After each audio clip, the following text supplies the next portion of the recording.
No, these two. Music is right over there if you want to. Yeah. I mean, I think it's smaller.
No, we're fine. We're fine. You can be right here.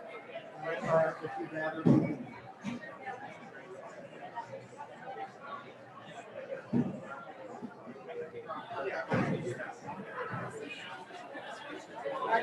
Doesn't work.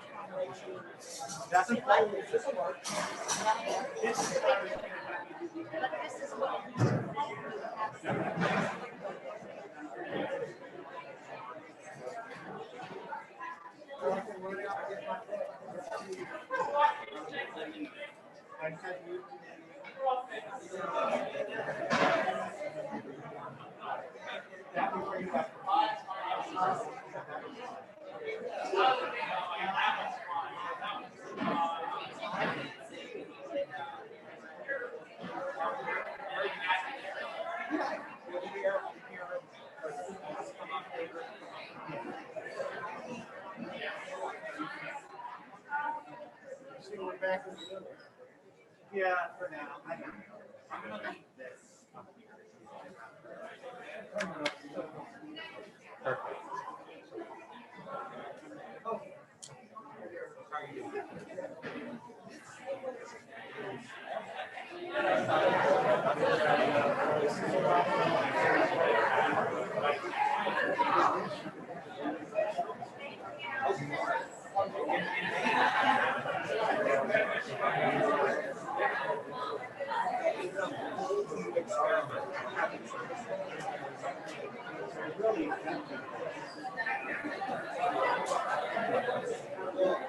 Mark, are you logged on back there? Are you logged on?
If everyone can please find their seats, I think we are just about ready to begin.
On behalf of Elaine's family, I want to welcome you this afternoon.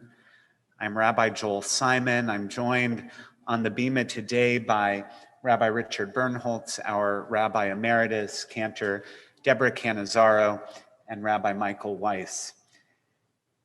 And as we shared at the graveside earlier this morning, none of us were ready to be here. None of us were expecting to be here with a giant like Elaine, an energizer bunny like Elaine, who seemed that she had so much energy that she would just keep going and going and going. And she did go and go and go and go. And as hard as it is to be here, as sad as it is to be here, we also know that Elaine was going and going and going to the very end. And we know that she would not have wanted it any other way. So today we mourn.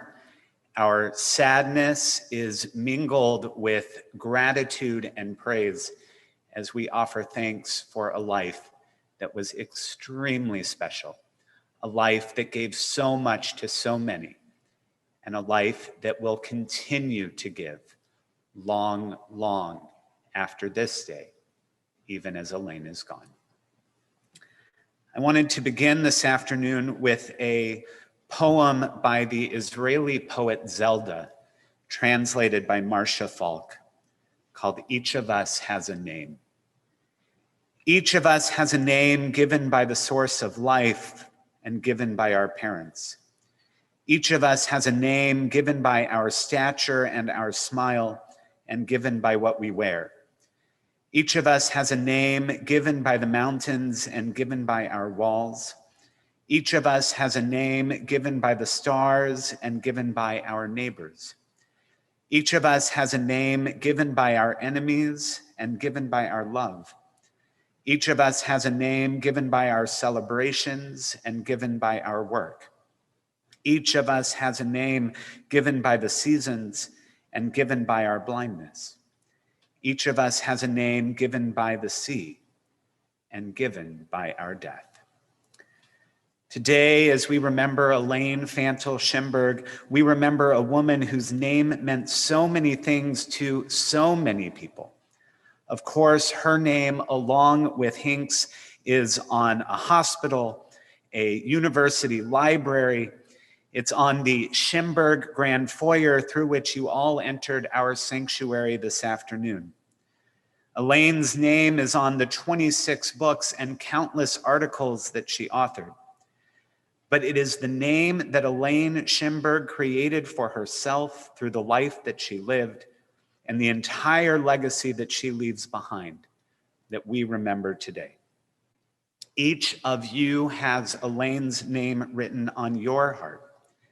And whether you are with us in the sanctuary or viewing today's service from home, please know that your presence is felt by Hinks, by Casey and Bob, by Scott and Heidi, Betsy and Scott, Andy and Kathy, Michael and Ramona, by Elaine and Hink's 10 grandchildren, by her nieces, nephews, and their children, as we celebrate today the many ways in which Elaine Shimberg's name will continue to be a blessing in our world.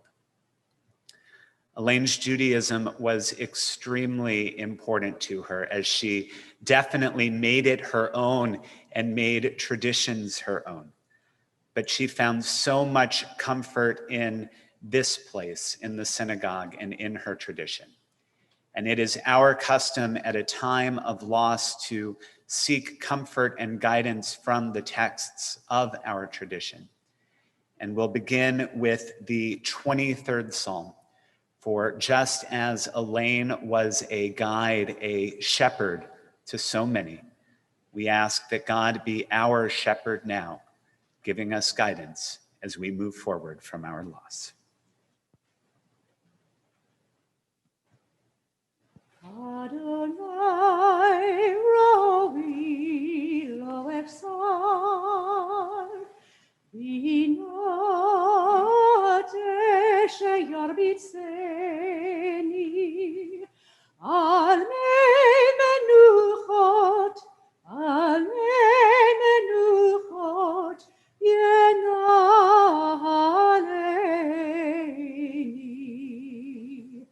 Nafshi yeshoved,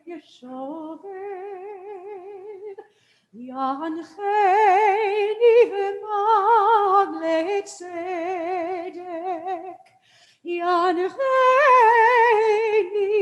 v'magle tzedek, leman shemo. Gam ki lech begitz al mavet, lo irarak yata imadi, shivtecha u'mishantecha imayenachamuni. Taroch lefanai, shulchan neged sorerai, dishanta vashemen roshi, kosi revaya.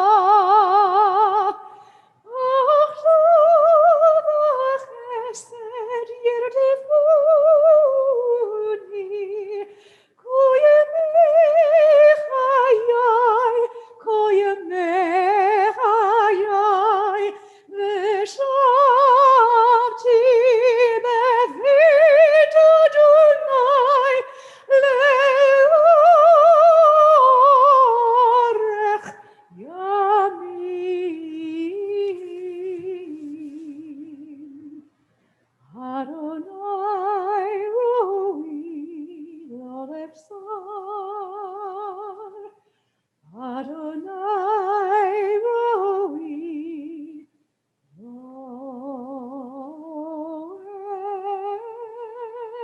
efsar. You'll find the translation to the 23rd Psalm in your tribute booklet. Please join me.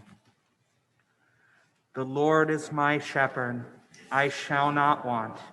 He maketh me to lie down in green pastures. He leadeth me beside the still waters. He restoreth my soul.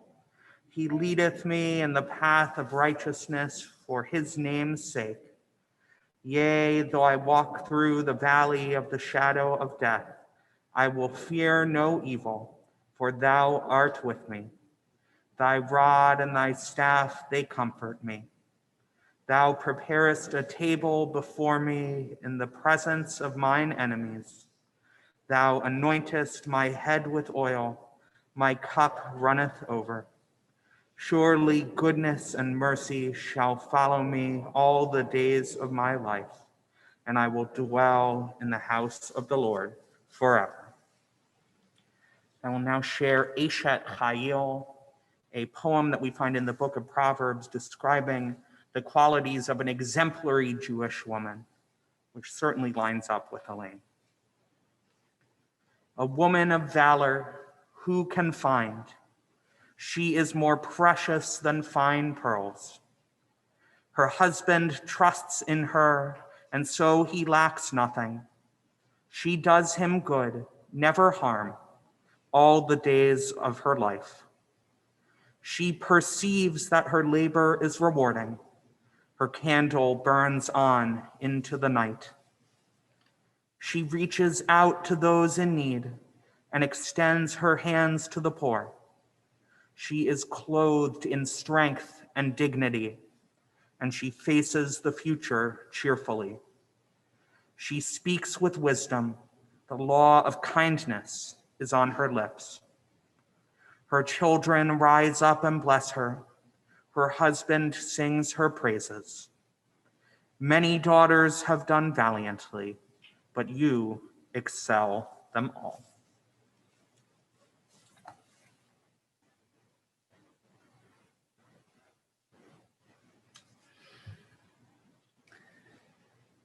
Truly, what a beautiful text in honor of Elaine. That Eshet Chayil is traditionally read by a husband to his wife on Friday evenings. And Hinks, while that may not have been a tradition in your home, it is a perfect text. And as we are preparing for eulogies, to hear some of the stories and memories of the ways in which Elaine has made such a tremendous contribution in her family's life and in our community's life, we definitely think of her as an Eshet Chayil, a woman of valor who has truly been everything to everyone. So before we hear some of those memories and tributes, we'll take just a moment for our own silent prayer, reflection, meditation, thinking of the ways in which Elaine has touched each of your lives, and perhaps most importantly, the ways in which she can continue to live on through each of you.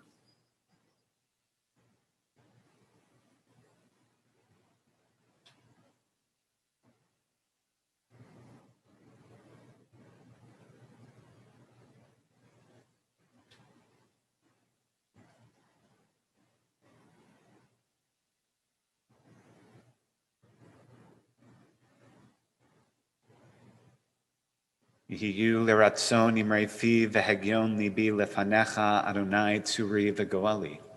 May the words of our mouths and the meditations of our hearts be acceptable to you, Adonai, our rock and our Redeemer.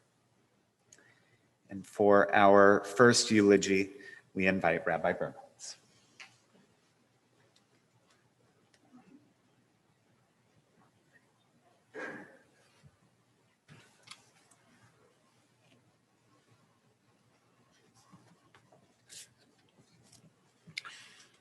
We gather this afternoon in sadness. As I said this morning at graveside, a light has gone out. The keyboard keys have stopped clicking, and a great mind and generous heart have been lost. None of us expected to lose Elaine so soon. She still had books to write, a husband and children to love, grandchildren and great-grandchild to delight in, and friends and a community to continue to embrace. To say that Elaine will be missed is an understatement. She was a pixie in stature, but a giant in intellect and heart. Her passing leaves a void that no one else can fill. This is an especially sad day for me because I've lost a good friend who not only opened a door for me and my family when she voted to engage me as our congregation's new rabbi back in 1986, but also then helped guide my journey over these past 34 years. My world would not be the same without Elaine to talk to, commiserate with, debate with, develop ideas and share joys with, and certainly to share heartaches with. I cannot explain why, but without knowing each other, something clicked that night at the search committee when she was asked to vote and I was asked questions and answered, and she responded to me. She, of course, was on the committee and I a candidate. It may have been her accepting and welcoming smile that drew me to her, or the kind way in which she spoke, or her down-to-earth sincerity. But for some reason, maybe magically, we connected. And while we did not meet or speak on a regular basis through the years, whenever we did, we picked up the conversation exactly where we left off, as if there had never been a break in between. I later learned that this is one of the signs of a true friendship. It transcends time and space because it's anchored in a bond that cannot be expressed in words. Elaine and I did not always agree about things, especially about Jewish ritual, temple rules, and the real effects of the march of time. But that never seemed to matter to her, which in turn gave me the freedom to speak my mind with total comfort. Elaine was incredibly understanding in that way. Our friendship was more important to her than the issues, and the big picture was more important than the details, even though she herself was a detail person. In a bond that cannot be expressed in words, this is the kind of gift that I was given. As I said before, truly, Elaine we built a lot of memories over the years, the two of us, enjoying high holiday services and then discussing what was good and not so good about them, like the good sermon she found meaningful and the service which she found too long and filled with too much Hebrew. The wonderful writing of our temple's history at our 100th anniversary that was truly the highlight of the celebration. A lively discussion as to why certain ceremonies were allowed in the sanctuary and others are not, which she disagreed with, but was big enough to accept. Andy's wedding, at which I officiated, mistakenly calling Andy by the name of the groom who I had just married at another wedding an hour before. No one else would have forgiven me the way she did. I was horrified. She just laughed. And then I remember the passing of her beloved mom and the tragic deaths of her brother and sister, each of whom she tried so hard to support in life, often with great hardship and consternation. I remember our occasional lunches at Bella's, where we discussed the book we were going to write together called Letters My Rabbi Wrote, with advice for all situations, but which I never started. And her acceptance of that reality and a wonderful, wonderful lunch that we always had will continue to be a part of my memories. Along with, and I know Hinks will remember this, the wonderful scrumptious lunch that she served to Hinks and Donna and me at their house in Maine when we visited them on vacation. And as always, Elaine made sure to tailor the meal to our crazy diets. And then for dessert, she took us throughout Portland, Jewish Portland, so we could see what was there. Perhaps, though, the most defining moment in my times and tales with Elaine came when she volunteered to reorganize our temple library. We were going through, the two of us, at breakneck speed, all of the different books and trying to decide which we wanted to keep and which to toss. At one point, we needed to grab a book that was at the top of the highest shelf. Clearly, neither of us were giants. So one of us had to climb a ladder. I decided to take on the challenge, but Elaine was determined that was not going to happen. Too dangerous, she said. No, it's not, I replied, and I started up the ladder. Then, without warning, a hand like the hand of God reached up and suddenly jerked me literally down the ladder to the ground. It's at that moment that I realized that to her, I was a lot more than her rabbi. I was one of her kids, and she was going to protect me, no matter my station or my title. That too was a gift that told me what our friendship was all about. And isn't that what Elaine was all about? Protecting everyone in the community she loved, no matter what happened in her life, no matter what happened in her children's or grandchildren's or now great-grandchild's in her life, or in the life of her extended family, she was there for them, always with a listening ear, great advice, and unconditional acceptance. Hinks, I believe that you helped Elaine do that. You were her rock. As you took on challenging situations with grace, so did she. As you looked at difficult moments and judged them fairly from every side, she did too. And as Elaine breezed through life with her endless energy, you learned to enjoy the ride with her. You were made for each other. You were soulmates to the core. You took care of each other and supported each other's work.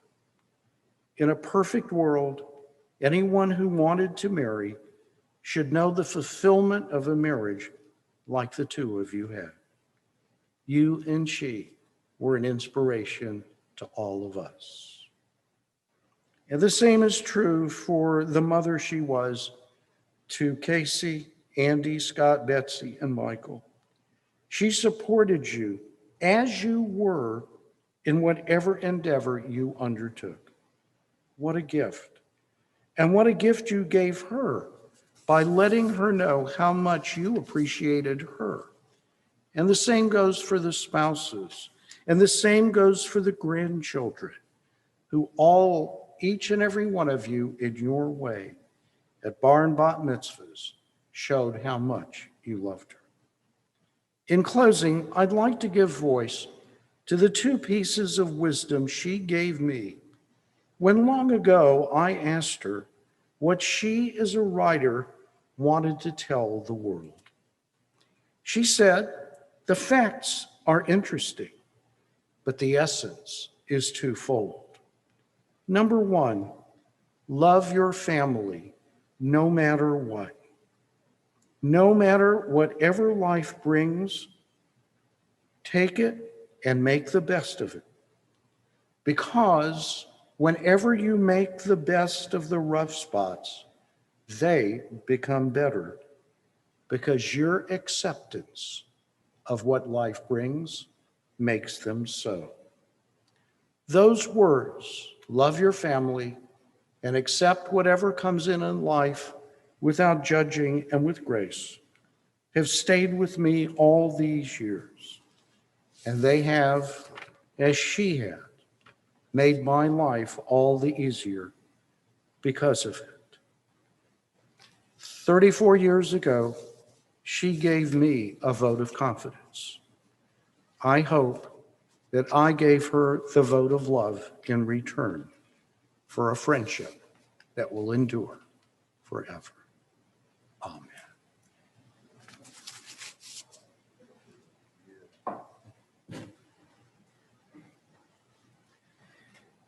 And now we invite Judy Lisi, the CEO of the Tampa Bay Performing Arts Center.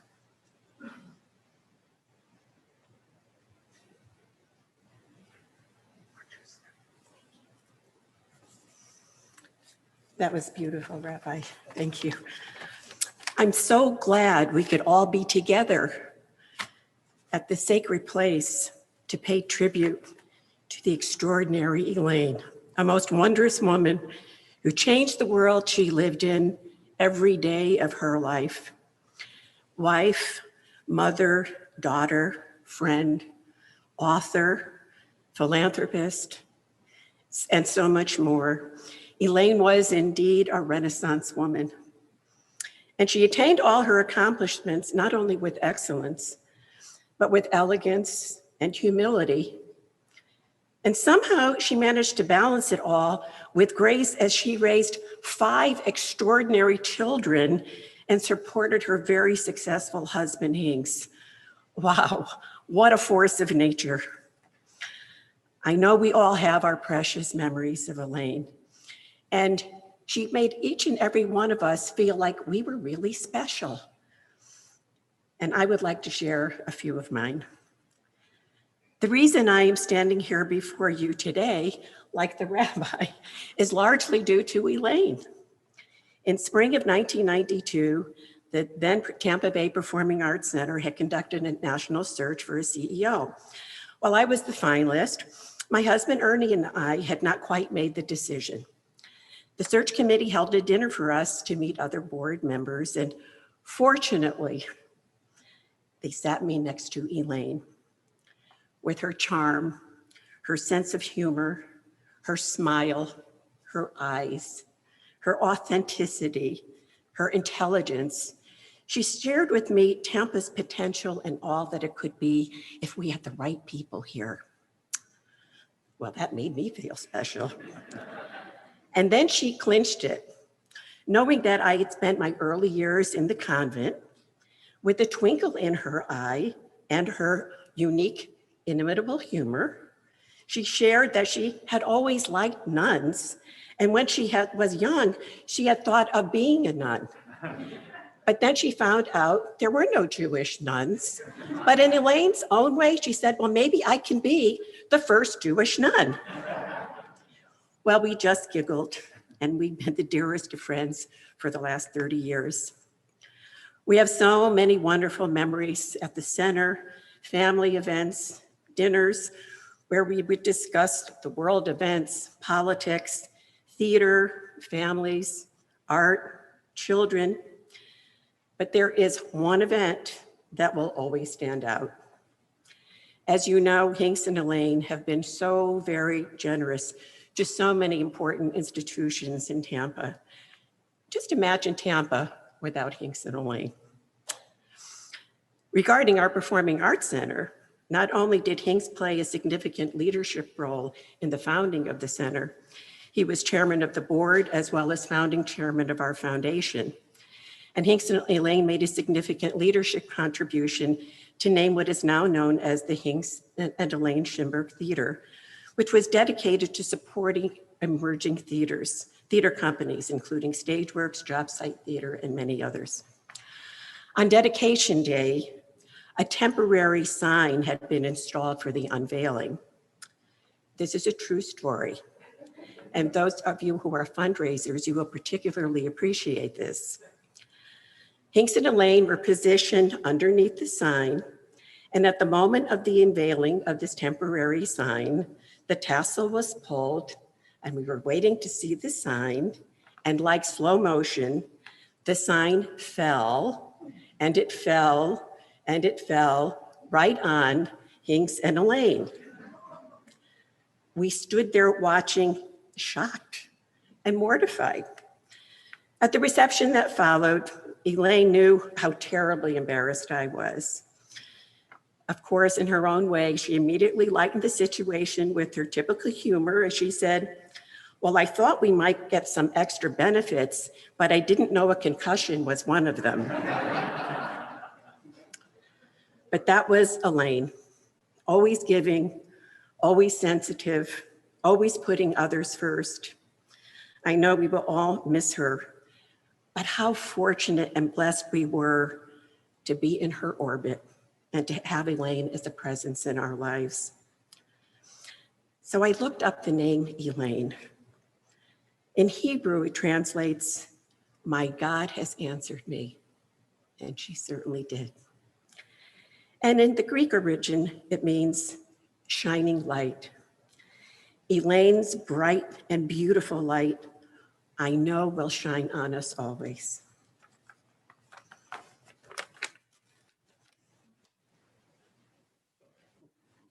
I warned you on the way up. Thank you, Judy. And now we invite Isaac Malla, the former CEO of St. Joseph's Hospital and Health System.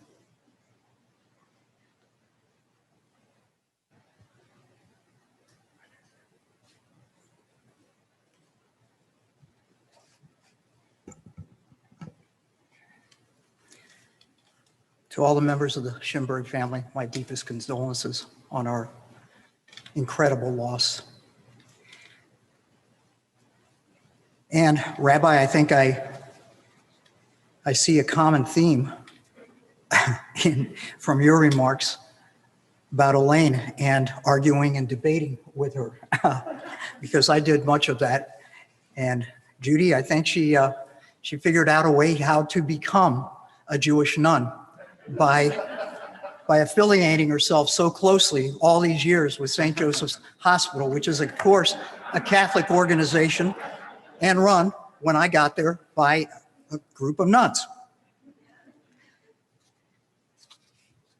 My name is Isaac Malla, as you've heard, and for 38 years prior to my retirement in 2013, I was part of the St. Joseph's organization in various capacities, with my last 18 years being its president and CEO. Last week, when I heard the news via an email from a friend, I thought there must be some mistake. This cannot be true. It's not possible that she's gone. Just then, my phone rang and it said, Elaine Shimberg. Elaine Shimberg was calling. For a brief instant, I thought everything was okay, until I quickly realized it was Casey calling, using Elaine's phone to graciously inform me of the terrible news herself. Then my mind started to race about my relationship with this amazing woman, which began 45 years ago now. While others can speak about the biographical aspects of her history and her life, I will speak to her accomplishments, what she meant to St. Joseph's, to healthcare in Tampa, and to me. I was trying to remember where it began with Elaine and me, and I could not remember a period of time during my career at St. Joseph's, and I started there in my 20s, gives you some idea, that she wasn't involved with St. Joseph's. She was always a presence at St. Joseph's. My earliest recollections go back to when the University of South Florida received authorization to build a children's hospital, and there was some negotiation about locating it on the campus of St. Joseph's. Elaine was on the steering committee, of course. For many reasons, this project never came to fruition, but from it, I started to get a sense of her capabilities, her strength, her character, her determination, her forcefulness, and her outspokenness. From that time on, Elaine became a vocal supporter of St. Joseph's developing its own children's hospital, and over the next 30 plus years, she never gave up trying to get USF and St. Joseph's to work together. And during my tenure, it never happened. It was hard to tell what Elaine's number one love was around St. Joseph's. Was it the foundation, which she chaired for many, many years, or the hospital itself? I think to her, they were both her children and both were her priorities.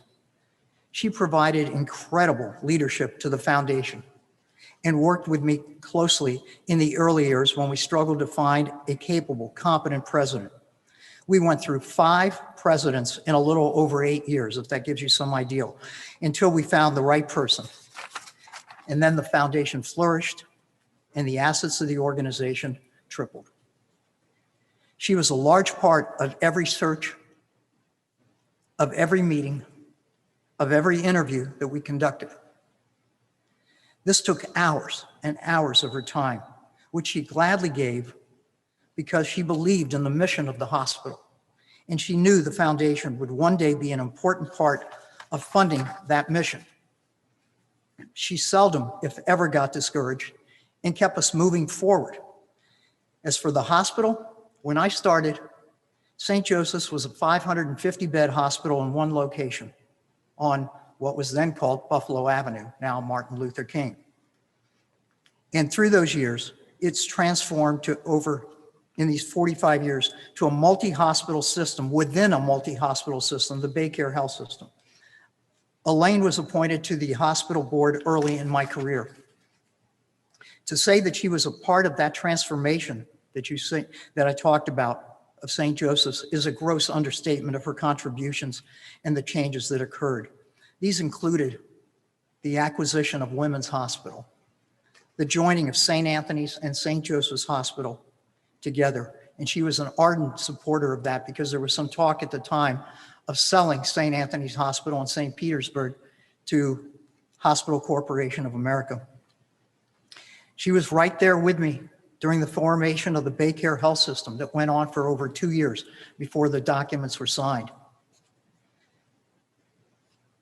She was instrumental in the Women's Pavilion, the Women's Hospital Tower that houses the Shimberg Breast Center, our Heart Institute, the freestanding Children's Hospital that we eventually did develop, St. Joseph's Hospital North, the first new hospital built in the Tampa Bay area in over 30 years, and St. Joseph's Hospital South. She was an integral part of all of this, not only as a board member, but as an advisor, an advocate, and behind the scenes director, as you might guess. But her presence on the board was much greater than a listing of the construction, projects, mergers, and acquisitions. She was a doer and a force in this community. Hinks and she were a real power couple before that term was even in vogue. And their involvement was a real benefit to all of us in this community. An example of this was when we decided to build the Women's Pavilion and needed some property rezoned in order to do it. We ran into a problem with the city council, and especially with a particular member of the city council that lived near that property.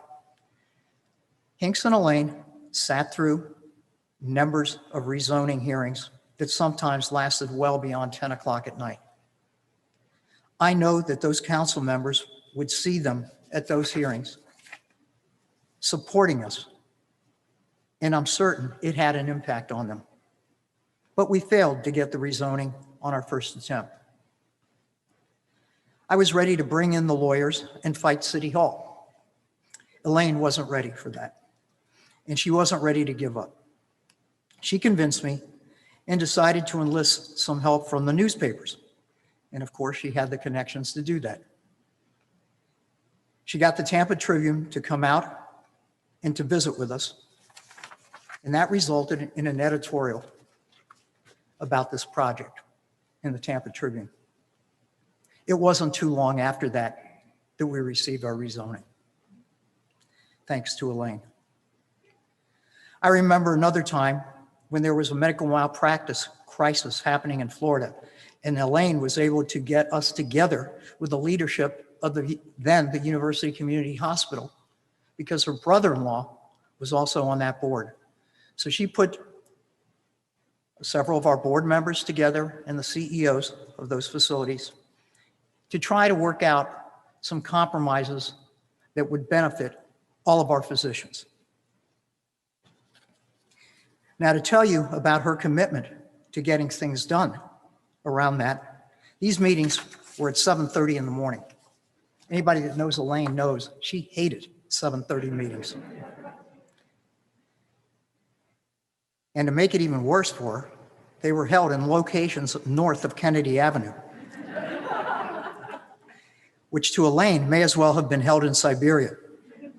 But she was at every meeting and was extremely helpful in always trying to make things happen.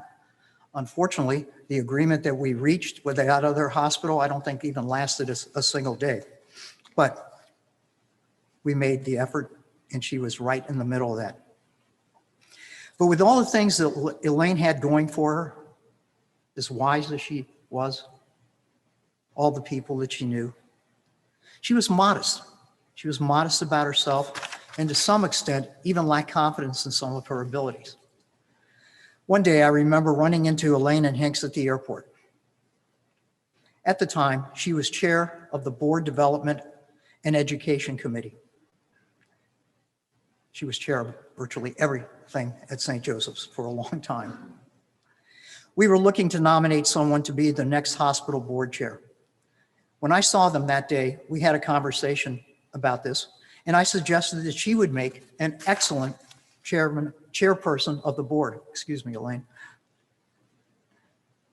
Her reaction was no, she couldn't do it, and that she wasn't ready, is what she said. I asked her to think about it. A few days later, she called to tell me that she was willing to do it.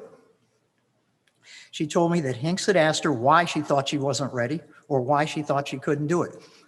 Apparently, she didn't have a good answer. She was an outstanding board chair and instituted a number of new initiatives. You see, she wasn't like so many board members of community boards that sit through meeting after meeting, not asking questions or providing opinions or input, or too frequently coming to meetings not even well prepared. That was not our Elaine. And she would not waste her time being such a board member, nor would she tolerate other board members being like that.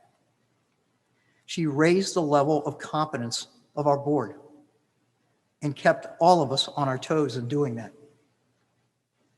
Board development, education, and quality were always near and dear to her heart. She initiated a number of programs, things that we now take for granted, but then we weren't doing them, such as board orientation meetings and a board mentoring program, and developed a board orientation book. And we were asking people to come onto a hospital board that had absolutely no experience in hospitals or healthcare. And it is a very, very complex industry.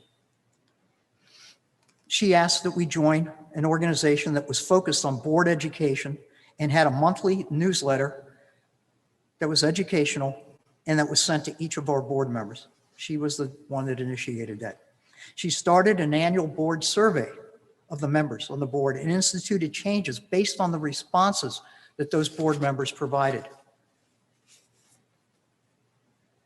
She instituted starting all board meetings with a brief educational program or topic, usually presented by a member of our medical staff to keep our board members up to date on our technologies, our capabilities, or sometimes just to hear a patient's story. She instituted, kicking and screaming by me, breakfast with the board, where we would invite members of the medical staff and have an informal breakfast meeting with our board members, just to promote good relationships and communications with everybody. She placed a great deal of importance on the quality committee of the board, and it was her suggestion that was adopted by the board, whereby the incoming chairman of the board would serve as the quality committee chair for a year to understand the structure and types of quality issues that came up at a hospital. You see, she had the unique notion that a board chair should be at least as knowledgeable about quality as they were about finance. It was an excellent suggestion. It's not too bad for a person who thought she wasn't ready to be a board chair. The other thing that she brought to us, and I credit both Hinks and Elaine for this, is that she always told me that she was the wife of a developer and knew the value of acquiring land when it was available. Her advocacy for this and support made it so much easier for me to propose multi-million-dollar property purchases, which were vital then and will serve this organization so well into our future. An example of this comes to mind in that the property where St. Joseph's Hospital South is currently located in Riverview, when that was originally purchased, it was 30 acres. It is now over 73 acres, thanks to her advocacy for that and pushing for it. I've heard it said that you can always tell a person's priorities. All you have to do is look at where they spend their time and look at where they spend their money. When I look back on the years, it's clear that St. Joseph's and healthcare in Tampa was a lifelong priority to Elaine. She spent a great deal of time with us, and Hinks and she were very, very generous in funding a number of programs and culminating in the creation of the Shimberg Breast Center for the health of women in this community. I consider myself very fortunate. We don't always get the opportunity to say thank you and tell people how important they are to us. But I was thankful that I was given that opportunity in 2015 when her term as chairman of the foundation board expired, and I was invited, this was post my retirement, to attend her last meeting and to talk about what she had accomplished and to thank her for what she had done. After several of us finished speaking in our comments, those comments must have sounded somewhat like a eulogy to her in praising her. She said she felt like she had died. But I was very grateful now, looking back, that we'd had the opportunity to do that. In closing, to me, Elaine was a friend, a mentor, an advisor, a confidant. She was direct and forceful, and I loved that about her. For me, this quote seems quite appropriate to this occasion. Say not in grief that she is no more, but in thankfulness that she was. I am so thankful to have known her and had her in my life all these years, and I am very grateful to the Shimberg family for sharing her with us.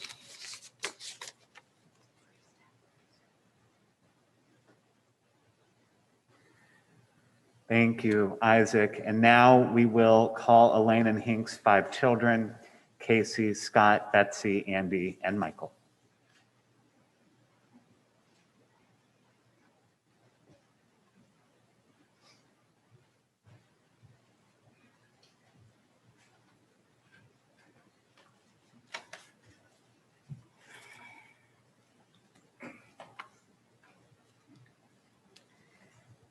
Beloved wife, mother, Grammy, brand new great-grandmother, loving aunt, community leader, published author, StageWorks actress, philanthropist, breast cancer survivor, mentor, and friend to so many. Those are just a few of the labels to describe my mom. She was a great mom. She was fun and creative. She took an interest in everything we did. Even with 5 children involved with different activities, she tried to come to everything we were involved in. In 8th grade at Wilson Junior High School, I was on the basketball team. Being somewhat lacking in height, I spent most of my time sitting on the bench, but she still came to every game just in case I got put in. I don't think I ever did. That interest extended to her grandchildren too. She came to every play her grandkids were in, many soccer games and ice skating competitions, and quite a few really boring award ceremonies. She loved writing handwritten notes, and many of you in this room may have been the lucky recipient of one of her heartfelt notes. For some mothers, a fun shopping trip with your daughter might involve Nordstrom's or Saks. But my mom's eyes would light up and she would say, do you want to go to the right stuff to get new stationery? Or want to go to the Container Store to see what we need? I asked Bob and the kids for one word to describe her. They said loving, vibrant, charismatic, and selfless. No one would ever call my mom selfish. Bob, she loved you. She loved you for loving me and helping build our wonderful family. Jordan, Lauren, and Ryan, she adored you guys. Jordan and Lauren, she was so proud that you were at Northwestern, her own alma mater. And Ryan, Even if you end up somewhere weird like Stanford, Harvard, or MIT instead of Northwestern, she would still have been so proud of you.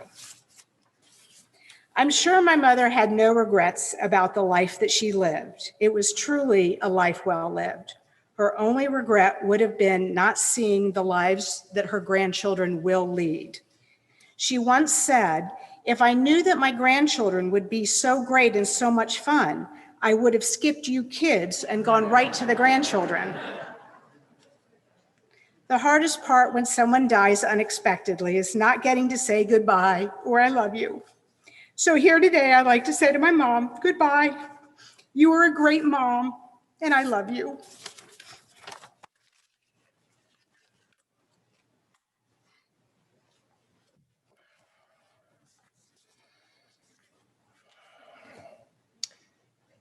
"4'11" and 3/4 was a tall order when it came to my mom.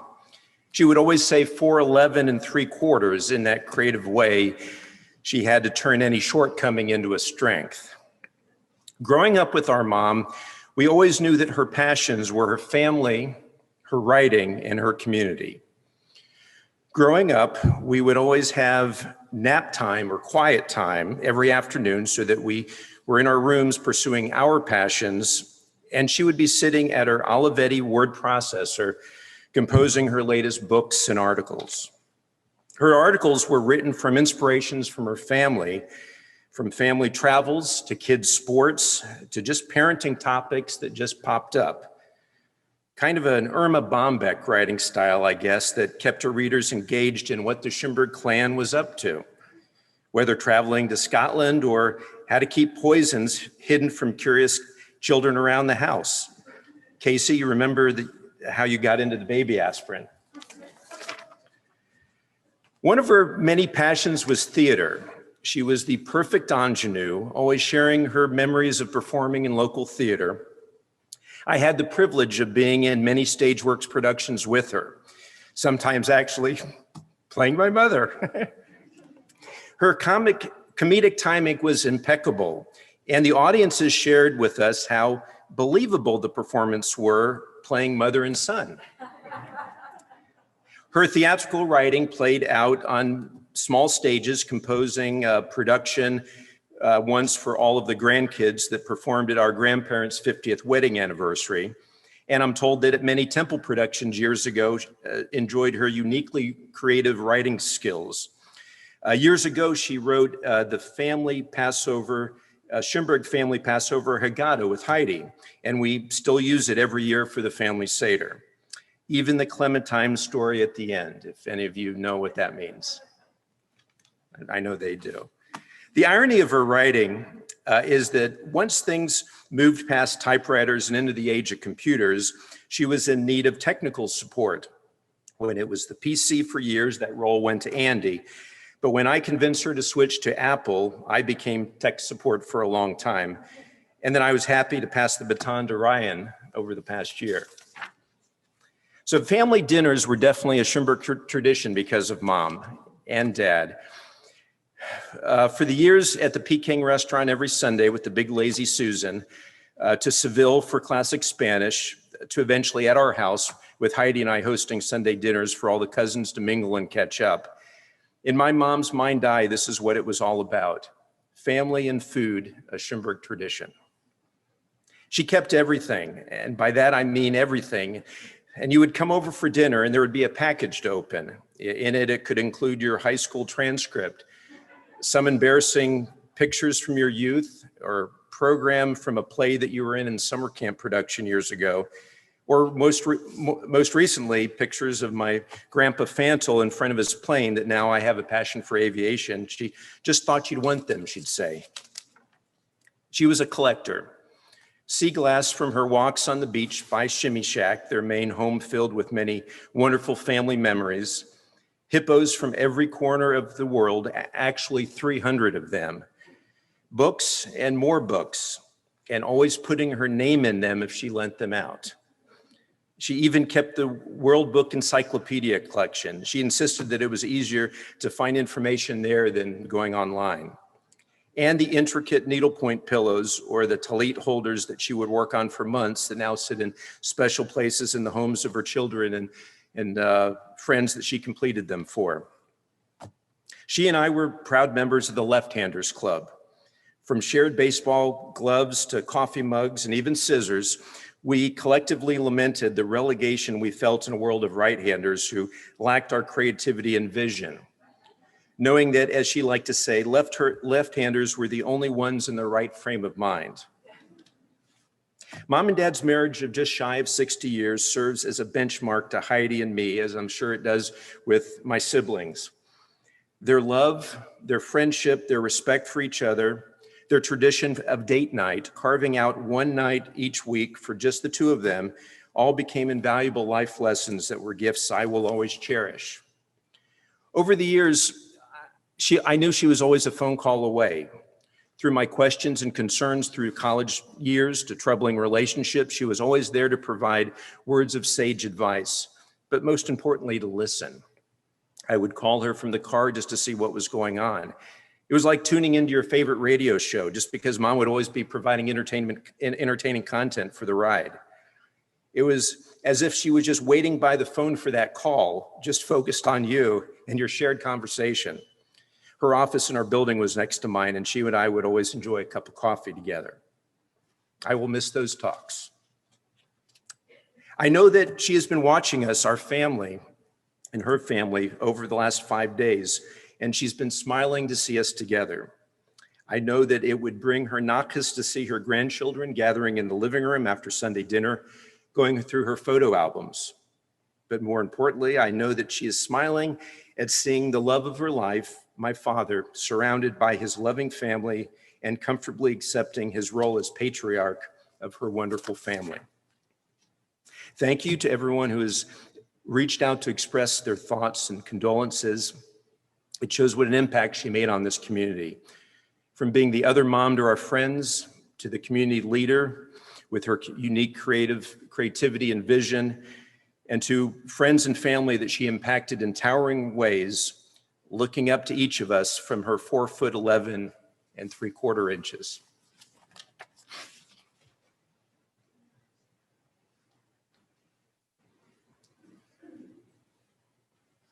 I told my mom I'd be able to get through this, so I hope I can. I remember a little over 2 years ago, sitting here in Temple and listening to my cousins share sweet stories about their mom, our Aunt Amy. We all enjoyed hearing all of their special memories. After the ceremony, I turned to my parents and said, "You guys don't want all 5 of us to get up and say something, do you?" To which they both quickly responded, "Of course." I then knew one day I'd be up here sharing my own stories. There were so many things about our mom that I loved. I loved that she thought I was the tall one of us girls, which at 5 feet inches I was. But when I had Mom at 4'11" and Casey at 5'1", the bar was literally a low one. Stay up here. I will. I love that she always took an interest in my friends and whatever was going on in their lives. She would chat with us when I had friends over.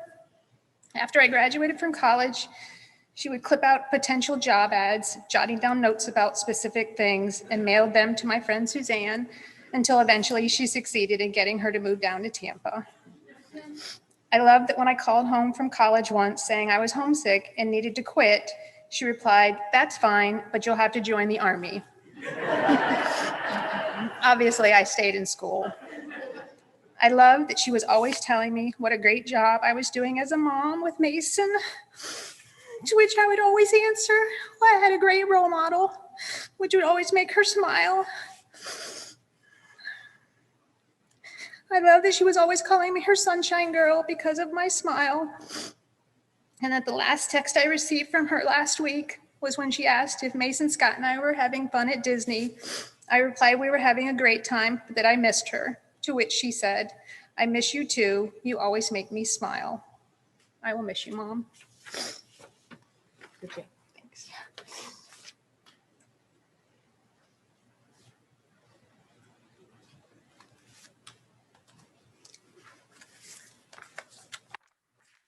For those of you that don't recognize a fifth Shimberg child, the rumors are true. I'm Andy, the Utah-based Shimberg.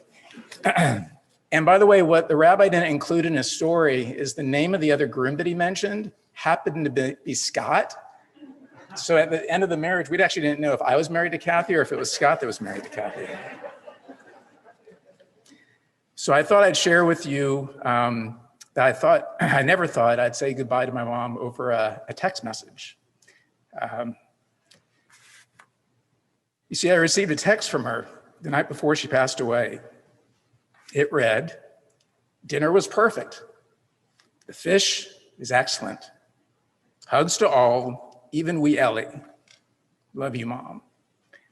So to make sense of that text, you need to understand a few things. First of all, every week on Tuesday, I have dinner with my parents.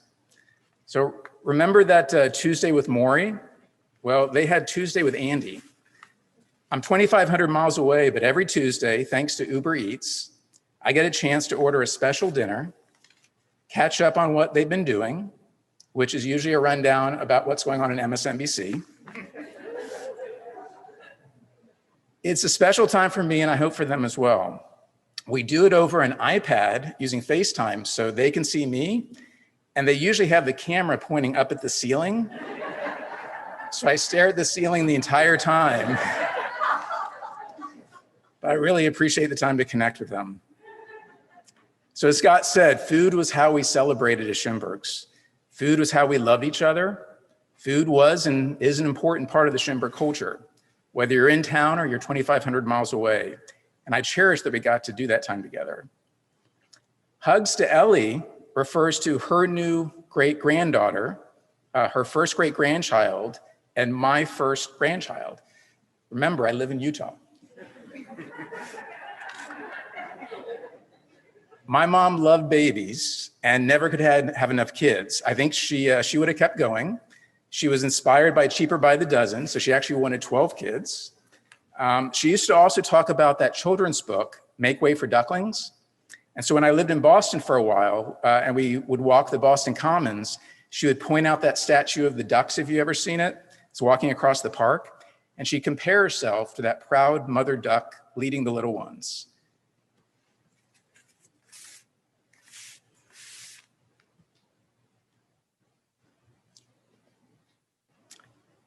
She liked being that mother duck, and she was good at it. Food, kids, my dad, writing, her community. These are a few of her favorite things that made her strong, and that's what made her happy. And she made us happy by helping us find the things in life that gave us joy. And she encouraged us to pursue it no matter what. My mom had a special ability to give the type of love to each of her children that they needed at different times of their lives. She loved equally, but uniquely, which is an interesting combination. By the way, I never got a chance to reply back to her text Tuesday night. I'd like to do it now since you never really know who's watching over these Zoom calls. Mom, I love you. Thank you for being such a great mom, a friend, and for each one of us, our biggest cheerleader. Until our next dinner together, I love you.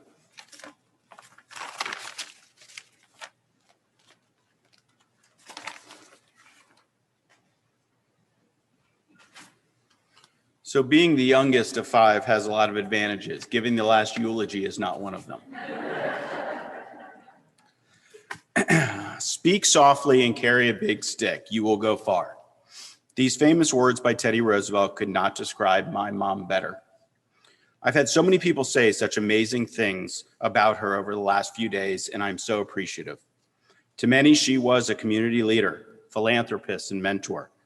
To me, she was always just mom, and the best mom I could have ever asked for. She gave me so many of my characteristics: my boyish good looks, my sense of humor. She always made sure I knew to laugh. I remember in high school when my mom and dad had bought the cemetery plot she was laid to rest in earlier today, She commented that she picked the location so they could put big Broadway lights and say, "Now appearing, Elaine Shimberg for an unlimited run." As I have listened to my brothers and sisters' comments, I wonder often if we grew up in the same house. You see, I had the advantage of growing up 5 years apart from my nearest sibling.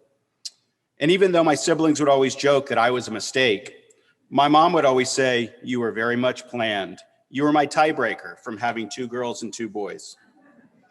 Being 5 years apart let me grow up feeling a little like part of a big family, but also a bit like an only child, which was really nice.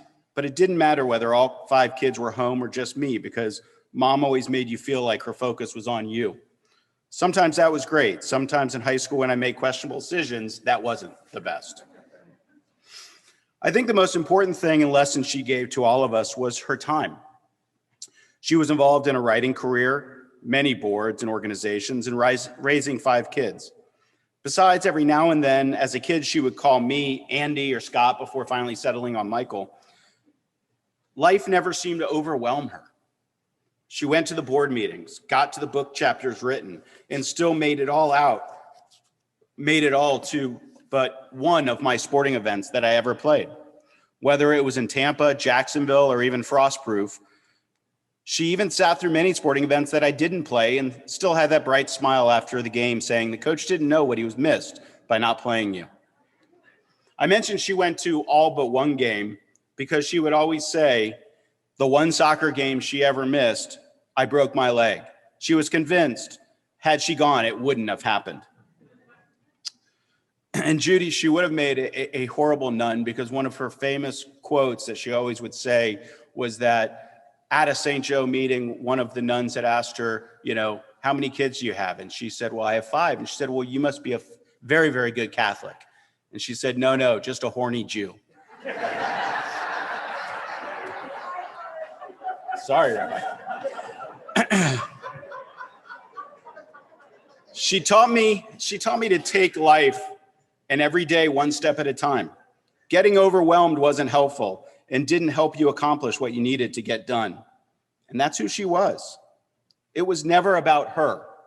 For all of her accomplishments and accolades, she was always more interested about what was happening in your life versus talking about hers. She let her actions speak more loudly than her words. I took so many of these lessons from her as I became an adult and a parent. She taught me the importance of being present, not just physically, but emotionally and mentally in your kids' lives, with your spouse. She and my father were a perfect pair. Everything with them always seemed to be so coordinated and mutual respect. And they have always been a role model for me in a relationship, how a relationship should be. I cannot remember a time they ever argued or disagreed, or that she didn't look at him with adoring love of the 59 years of marriage that I saw. I will always remember her in her happy place in Maine, whether walking the beach for sea glass or working on a puzzle. I'll miss all of her questions about Zach and Ashley and concerns about Ramona driving on I-4 every day. The last conversation I had with my mom, she had seen something I had posted on Facebook about Ashley, an award Ashley had received. Instead of posting a comment on Facebook like she often did, thinking it was a one-on-one conversation, she called me and asked how she could buy a copy of the poster I had just put on Facebook. Confused, I told her it wasn't a poster, just a picture from a website. She told me she wished it would have been a poster because it would have made a great one and she would have loved to put it up. That was who she was. I will always cherish every moment I got to spend with her or talk on the phone. I'll feel guilty for those times I chose not to. And most of all, I'll appreciate that the biggest fan of my life gets to watch from a good seat above. Mom, I will work to continue to make you proud. I love you and will miss you forever.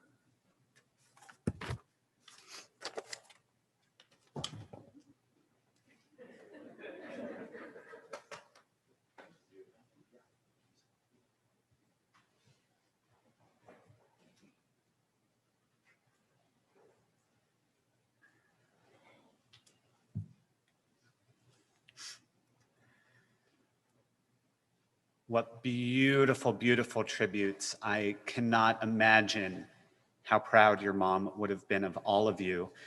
She only would have had a few small edits. Since I first came to Shaare Zedek 13 years ago, I've been extremely blessed to have opportunities to see Elaine wearing several different hats. In my first Yom Kippur sermon, I spoke about the impact of technology on our understanding of communication and community. And I reminisced about the handwritten letters of my youth and the investment it took in someone to write them a letter. I didn't know Elaine yet, but I soon would, as of course I received a handwritten letter the next week, assuring me that every note I received from her would be handwritten as well. The first time I saw her outside of normal temple activities was at Inkwood Books for a reading of her book, Growing Up Jewish in Small Town America. And as I shared with the family earlier, what a gift to have a thoughtful, honest, and entertaining memoir to remember Elaine and to share with future generations. If you haven't read it, it truly is a must read in order to understand Elaine's childhood. I got to see Elaine on stage. I saw her beaming with pride at her grandchildren's B'nai Mitzvah and confirmation services in this sanctuary. And when I returned to Tampa to serve as senior rabbi, Elaine and Hinks were one of the first couples to invite me out, to Kiki's, of course, to welcome me into my new role. But it was just this past Sunday, 3 days after Elaine's passing, that I got to know Elaine in a new way. Sitting with the family the day before, as much as I enjoyed their stories, there weren't many surprises. But on Sunday, as I was looking into the 26 books Elaine published, I came across Relief from IBS, Irritable Bowel Syndrome, by Elaine Shimberg. Only the first 20 pages were available in the Google Books preview. But that was enough for me to learn that in her research for the book, Elaine went to the mall and asked random strangers to tell her about their colons. Of course, picturing Elaine in this situation brought a giant smile to my face. But what impressed me the most was the way in which Elaine went on to write about the topic with compassion, expertise, and just the right amount of necessary levity. And I thought about what a gift this would have been to someone in a time before the internet who was suffering and needed a compassionate reminder that they were not alone.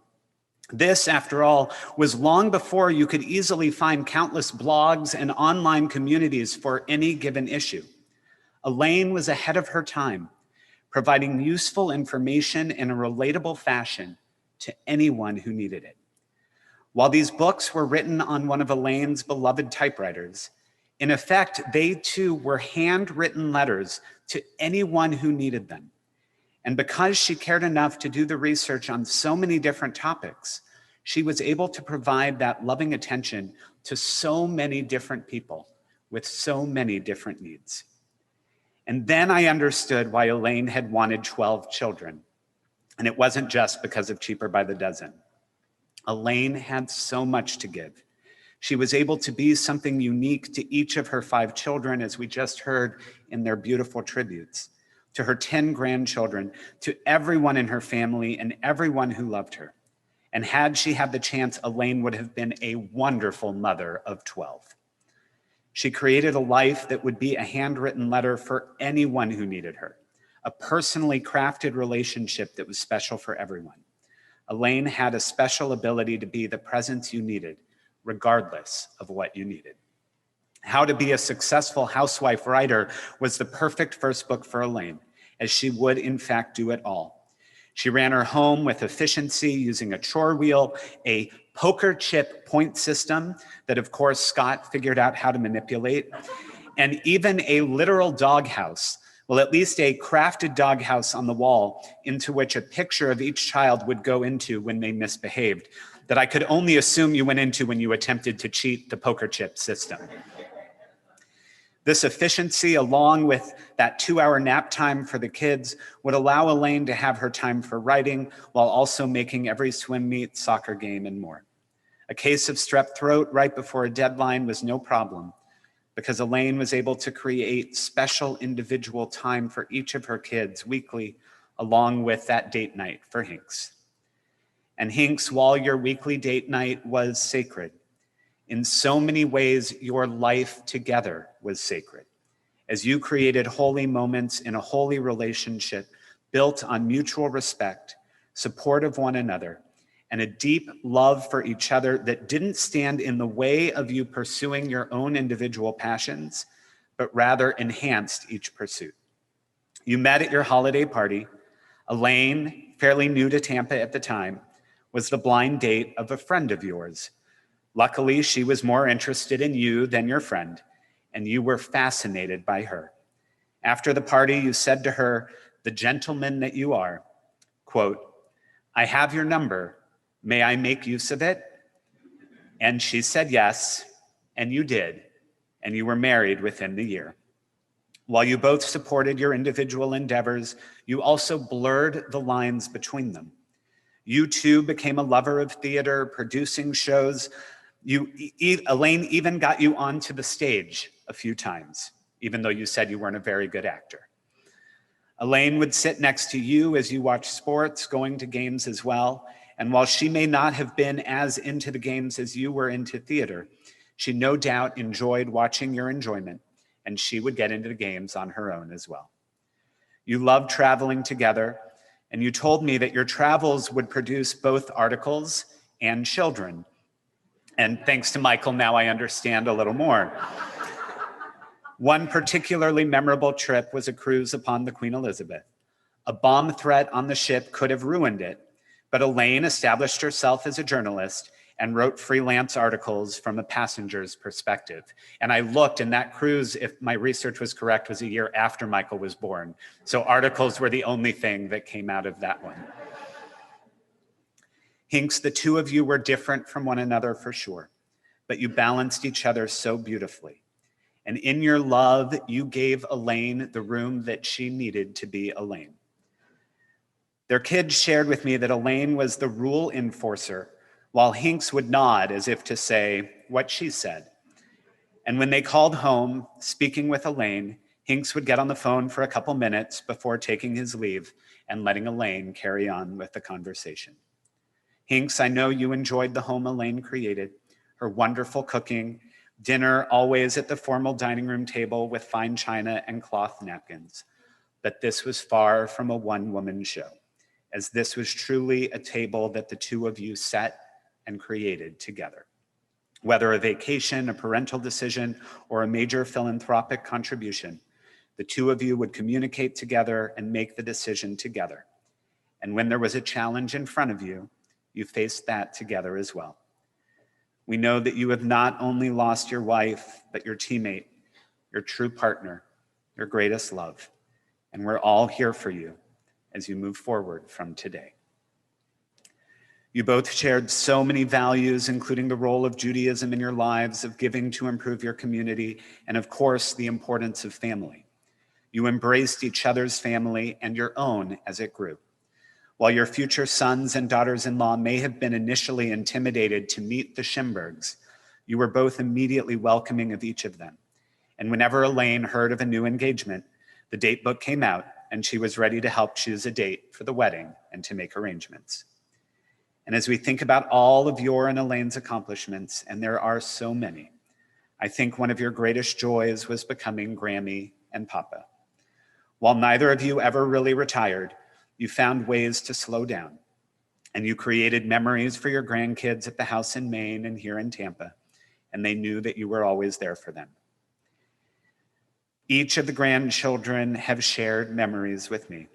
Of course, the handwritten letters that you've always looked forward to, and your own handwritten letters with which you would reply. Receiving gifts in boxes that didn't go with the gifts that were in them, and giving those boxes back to your Grammy so that they could be reused again the next year. You all had cherished time in the main house, and just like you had your own time along with shared time with your cousins, you each have shared memories and those that are unique to you. While you could each write your own book, I truly appreciated your willingness to share a memory or two with me. Joshua, you remember your Grammy taking croutons out of her salad and giving them to you, foreshadowing what would be your Grammy's willingness to give anything to her grandchildren. Seth, your Grammy taught you to be yourself and create your own future. Jordan, you remember walks on the beach looking for sea glass, cinnamon toast, and the stair game. Lauren, you'll never forget beating your Grammy at Scrabble for the first time, even if you had to cheat a little bit. Adam, you were able to get writing advice from your Grammy as you were learning how to write screenplays. Zach, you also remember walks on the beach in Maine, along with puzzles and flubber on VHS. Mason, you shared a love of books with your Grammy, and remember when she helped you track down the complete works of Edgar Allan Poe, which I know now contains a very special inscription to you. Ashley, you remember your shopping sprees where Grammy would let you buy whatever clothes you want, even when it wasn't the clothes your parents would have wanted, and even if you never saw them again after you got home. And Ryan, you remember the library in Maine and the very special and difficult stave puzzles. And when you learned what all of those different organization heads would have felt when calling your Grammy and Papa and asking for donations, when the last call that you shared with her was asking for a donation to Camp Jenny.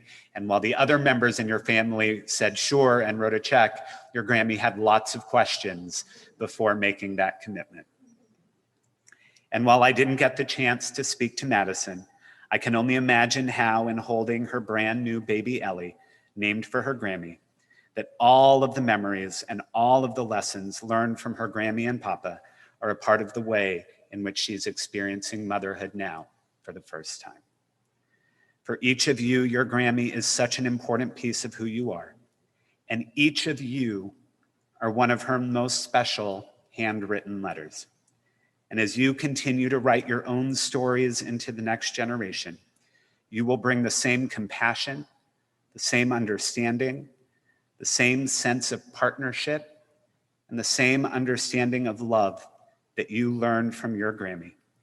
And when you do, Elaine Shimberg's light will shine through you and through future generations. And Zecher Tzadik Livracha, the memory of our beloved Elaine, will always be a blessing. And now, just as Elaine watched over so many, we ask that God be with her spirit as Cantor chants and Rabbi Weiss translates the El Malei Rachamim prayer. Let us rise.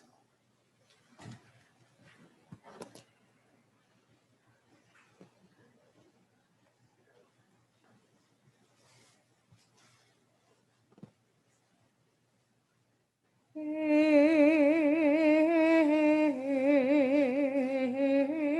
Malei Rachamim, Shochen, Shochen Mamramim, Hamsim Nucha Nechona, Tachat Kanfei HaShekhinah, Im Kedoshim Utorim, Kezor Harakim Azhirim, Et Nishmat Elana Bat Kal Befrida, Shehalcha Le'olama, Al Harachamim, Yastireha B'seter Knafa Le'olamim, V'yitzror b'yitzror, Achayim et nishmata, Adonai u'nachalata,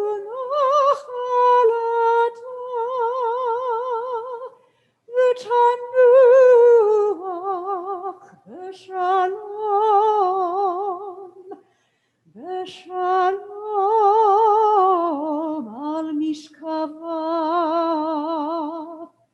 v'nomar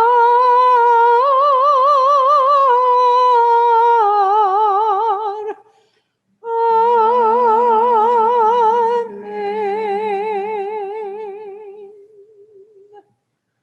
May the the source of life, the fountain of all being, open our hearts to compassion and our eyes to wisdom, that we might glimpse in perfect peace and sadness the way of all things. May Elaine Shimberg's memory be for us a blessing, and may we never let the light of her love grow dim in our hearts.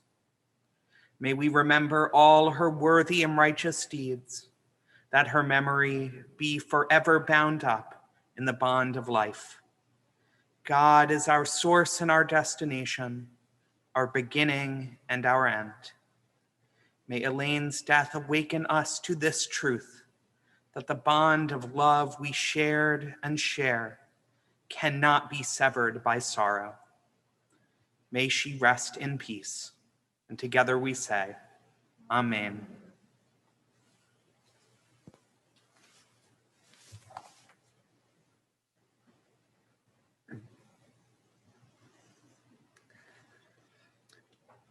Well, I've heard it said by many today that even as we mourn, we offer thanks.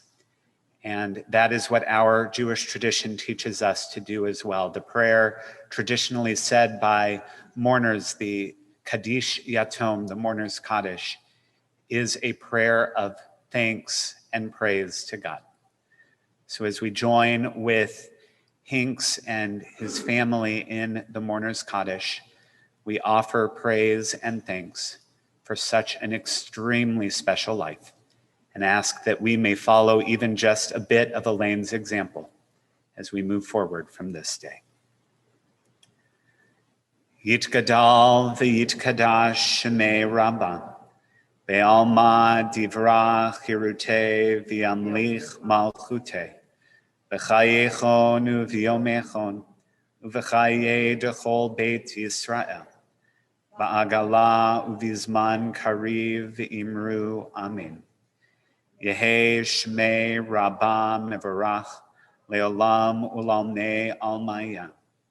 Yitbarach v'yishtabach v'yitpa'ar v'yitromam v'yitnase v'yithadar v'yit'aleh v'yithalal Shmei dekudasha barichu Le'ela min kol birchata v'shirata tushbechata v'nechemata Damiran be'alma v'imru amen. Yehi shlama rabba min shemaya.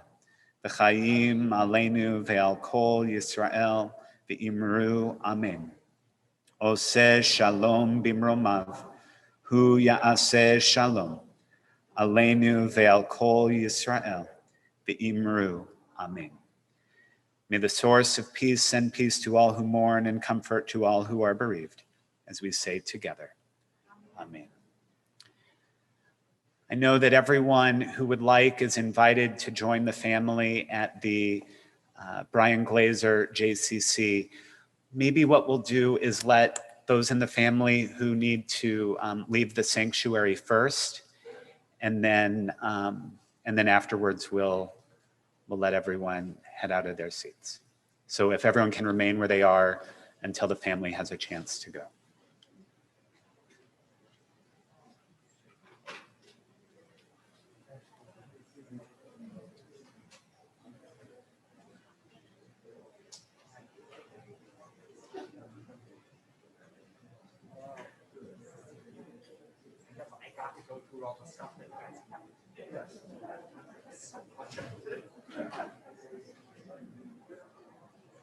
I hold on to a copy. Small county, not the one that's not right. Okay, cool.